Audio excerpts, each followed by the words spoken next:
మనం నిన్నటి రోజున తెలంగాణ రాష్ట్ర అసెంబ్లీలో అసెంబ్లీ సాంప్రదాయాల్ని ఏ రకంగా తుంగలో తొక్కబడ్డాయి,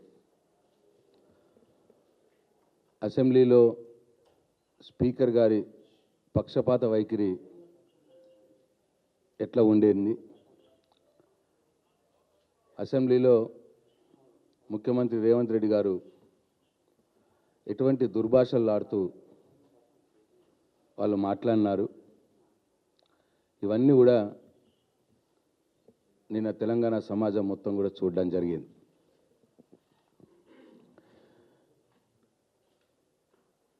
ఈ దేశ శాసన వ్యవస్థలో కావచ్చు, పార్లమెంటరీ వ్యవస్థలో కావచ్చు, ఎన్నడూ కూడా లేనటువంటి ఒక సాంప్రదాయాన్ని నిన్న తెలంగాణ రాష్ట్ర అసెంబ్లీలో చూడడం జరిగింది. ఒక క్వశ్చన్ అవర్లో సమాధానం చెప్తున్ననే మిషతో సభానాయకుడైనటువంటి ముఖ్యమంత్రి రేవంత్ రెడ్డి గంటన్నర సేపు ఒక ప్రశ్నోత్తరాలు క్వశ్చన్ అవర్లో మాట్లాడడం అనేది అసలు ఈ రాష్ట్ర శాసన వ్యవస్థ చరిత్రలో కావచ్చు, పార్లమెంట్ వ్యవస్థ చరిత్రలో కావచ్చు, ఎక్కడ కూడా జరగలేదు. అంటే రాష్ట్ర శాసనసభని ఇవాళ ముఖ్యమంత్రి గారు గాంధీ భవన్ లాగానో, వాళ్ళ కాంగ్రెస్ పార్టీ మీటింగ్లు పెట్టుకుంటే పార్టీ మీటింగ్ల మాదిరిగానో వాడుకోవడం జరుగుతూ ఉన్నది. అసలు మూసీ సుందరీకరణ, మూసీ ప్రక్షాళన మీద క్వశ్చన్ ఉండేది. క్వశ్చన్లో సభ్యులు ప్రశ్నలు అడిగినారు. మా డిప్యూటీ లీడర్ హరీష్ రావు గారు స్ట్రేట్గా ప్రశ్నలు అడిగినారు. ఏమని? మీరు మూసీ సుందరీకరణ పేరు మీద పేదల ఇండ్లు కూలగొట్టినారు. ఆ పేదలకు ఎవరైతే ఇండ్లు మీరు కూలగొట్టిరో ఆ పేదలకు 2013 ల్యాండ్ అక్విజిషన్ ప్రకారం మీరు నష్టపరిహారం ఇచ్చినారా? ఎంతమందికి ఇచ్చినారు? ఎంత ఇచ్చినారు? నంబర్ 1 క్వశ్చన్ ఆయన అడిగింది. నంబర్ 2, మరి ఒకవైపు ఏమో రిటైర్డ్ ఉద్యోగులకు వాళ్ళ పెన్షన్ డబ్బులు ఇవ్వడానికి, వాళ్ళ పిఎఫ్ డబ్బులు ఇవ్వడానికి మీకు డబ్బులు లేవంటున్నారు, నన్ను కోసుకోండి అని అంటున్నారు. ఫీజు రియంబర్స్మెంట్కు డబ్బులు లేవంటున్నారు, ఫీజు రియంబర్స్మెంట్ బకాయిలు ఇవ్వడానికి డబ్బులు లేవంటున్నారు. ఇట్లా ఏదైనా సరే నా ఒక పైస లేదు, నన్ను కోసుకోండి, లోన్లు ఉడతలేవు, అప్పులు ఉడతలేవు, నన్ను చెప్పులు ఎత్తుకపోయేటోటి తిరిగి చూస్తున్నారు, ఢిల్లీకి పోతే ఎవరు నాకు అపాయింట్మెంట్ ఇస్తలేడు అని ఒకవైపు మాట్లాడుతూ, మరి మూసీ సుందరీకరణకు, మూసీ ప్రక్షాళనకు ఒకసారి 40,000 కోట్లు ఖర్చు చేస్తామన్నారు, ఒకసారి 70,000 కోట్లు ఖర్చు చేస్తామన్నారు, ఒకసారి 1,00,000 కోట్లు అన్నారు, మళ్ళీ ఒకసారి 1,50,000 కోట్లు ఖర్చు చేస్తామన్నారు. మరి ఏది నిజం? మీరు ఎంత ఖర్చు చేయదలుచుకున్నారు? ఏ పనులు చేపట్టదలుచుకున్నారు? సూటిగా సమాధానం చెప్పండి అని అడిగాడు. ఇక మూడోది, మీరు మూసీలోకి మంచినీళ్ళని తెచ్చి వేస్తామన్నారు. అది మల్లన్న సాగర్ నుంచి వేస్తున్నారా, కొండపోచమ్మ సాగర్ నుంచి వేస్తున్నారా, లేకపోతే గాల్లో నుంచి తెచ్చేస్తున్నారా? మరి కొండపోచమ్మ సాగరు, మల్లన్న సాగరు కాళేశ్వరంలో భాగమేనా? దీనికి కూడా సమాధానం చెప్పాలని అడిగింది. ఇట్లా స్ట్రేట్గా సమాధానం చెప్పమని అడిగితే ముఖ్యమంత్రి గారు అవేం సమాధానం చెప్పకుండా ఇష్టం వచ్చినట్టు మాట్లాడడం. కేసీఆర్ గారి చావు కోరుకోవడం, హరీష్ రావు గారి మీద బాడీ షేమింగ్ చేయడం, ఆ అద్దాలు తీసేసి చూస్తే మాడి మసైపోతారు అన్నమాట మాట్లాడడం, ఇట్లా అడ్డగోలుగా గంటన్నర సేపు మాట్లాడడం జరిగింది. నోట్లో నిండా మూసి కంపు పెట్టుకొని ఇవాళ హరీష్ రావు గారి మీద అనడం జరిగింది. ఒక ముఖ్యమంత్రి స్థాయిలో ఉండి అట్లా మాట్లాడొచ్చిన గంటన్నర సేపు అదే రొడ్డ మాటలు మాట్లాడుతుంటే, అదే రోత మాటలు మాట్లాడుతుంటే, అదే కంపు మాటలు మాట్లాడుతుంటే స్పీకర్ గారు ఆయన నిలువరించకపోగా మా సభ్యులు, మా డిప్యూటీ లీడర్లు, అయ్యా మేము అడిగింది ఏంది, ముఖ్యమంత్రి ఏం మాట్లాడుతున్నాడు, మేము అడిగిన దానికి సమాధానం చెప్పాలా అని చెప్పి మా వాళ్ళు అడిగితే మైక్ ఇవ్వమని వేడుకుంటే మైక్ ఇవ్వకుండా ముఖ్యమంత్రి గారిని ఆపకపోవడం ఒకటి, మా వాళ్ళకు దానికి మైక్ ఇవ్వకపోవడం, పైగా ఇంకా స్పీకర్ గారు ఏమన్నారో ఒకసారి చూడండి.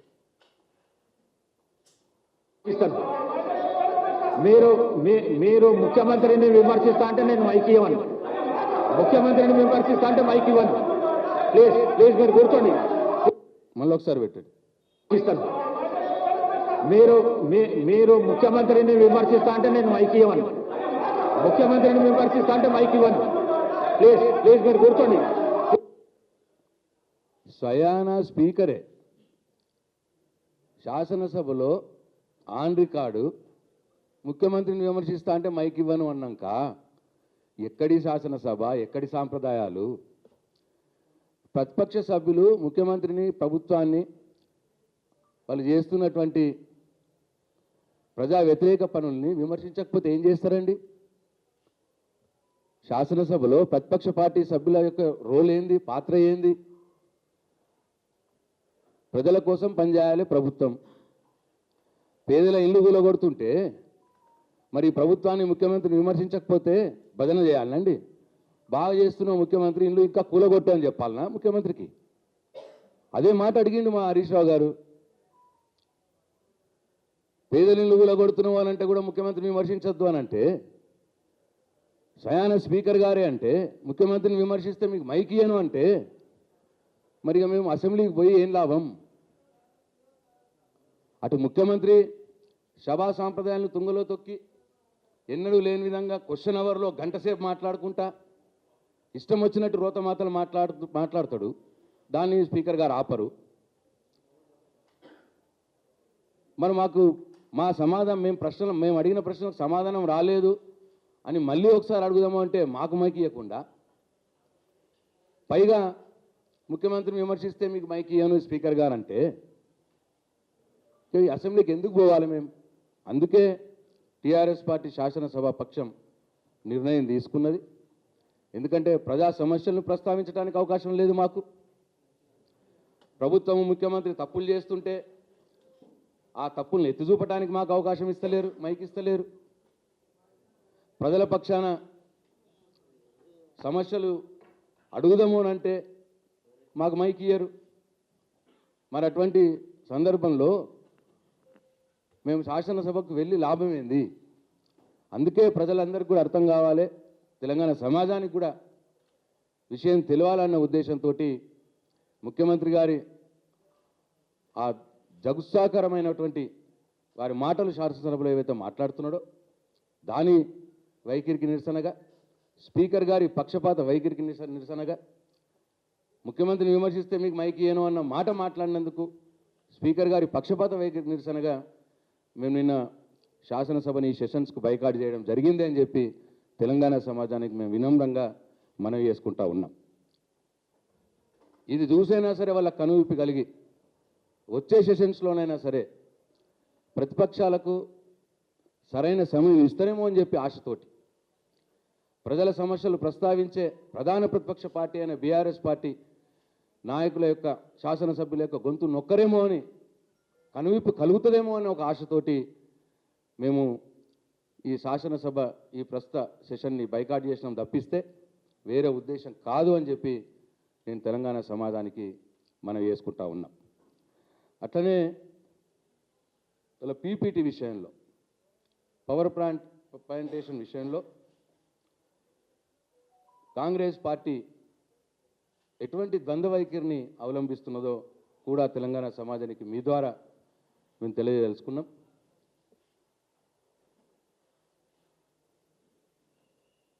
తెలంగాణ తొలి ముఖ్యమంత్రి కేసీఆర్ గారు కాళేశ్వరము, అట్లనే పాలమూరు రంగారెడ్డి ఈ ప్రాజెక్ట్స్ మీద శాసనసభలో పవర్ పాయింట్ ప్రజెంటేషన్ ఇవ్వడం జరిగింది 2016లో. ఆ సందర్భంలో ఇదే కాంగ్రెస్ పార్టీ ఆ రోజు వాళ్ళ అన్నది ఏంటంటే,